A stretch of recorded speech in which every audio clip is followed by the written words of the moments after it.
Andhra Pradesh trends పై నరాలు తెగే ఉత్కంఠ నెలకొంది.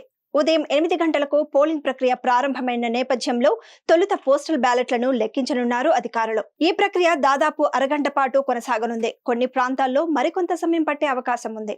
తొలుత పోస్టల్ బ్యాలెట్ కౌంటింగ్ పూర్తయిన తర్వాత ఈవీఎంలను లెక్కించనున్నారు కౌంటింగ్ అధికారులు.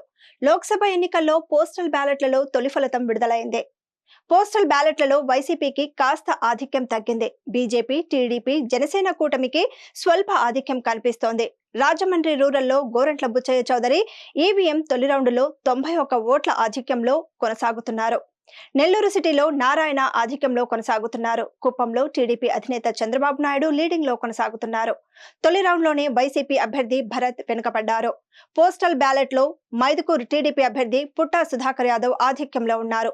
మండపేటలో కూడా టీడీపీ అభ్యర్థి జోగేశ్వరరావు ఆధిక్యంలో ఉన్నారు. పిఠాపురంలో జనసేన అధినేత పవన్ కళ్యాణ్ 1000 ఓట్ల ఆధిక్యంలో కొనసాగుతున్నారు. రాజమండ్రి ఎంపీ అభ్యర్థి పురంధేశ్వరి 617 ఓట్లతో ఆధిక్యంలో కొనసాగుతున్నారు. పోస్టల్ బ్యాలెట్ లో మంగళగిరిలో తెలుగుదేశం పార్టీ జాతీయ ప్రధాన కార్యదర్శి నారా లోకేష్ 1500 ఓట్ల లీడ్ లో ఉన్నారు. గన్నవరంలో యార్లగడ్ల వెంకట్రావు 650 ఓట్ల ఆధిక్యంలో కొనసాగుతున్నారు. అంబేద్కర్ కోనసీమ జిల్లా పార్లమెంట్ కూటమి అభ్యర్థి గంటి హరీష్ మధుర్ మండపేట 2700 ఓట్ల మెజార్టీతో కొనసాగుతున్నారు. జగ్గంపేట తొలి రౌండ్ లో టీడీపీ అభ్యర్థి జ్యోతుల నెహ్రూ 3550 ఓట్ల ఆధిక్యంలో కొనసాగుతున్నారు. నాదెండ్ల మనోహర్ కూడా తెనాలిలో లీడ్ లో కొనసాగుతున్నారు. బీజేపీ అభ్యర్థి పురంధేశ్వరి 7498 లీడ్ లో కొనసాగుతున్నారు.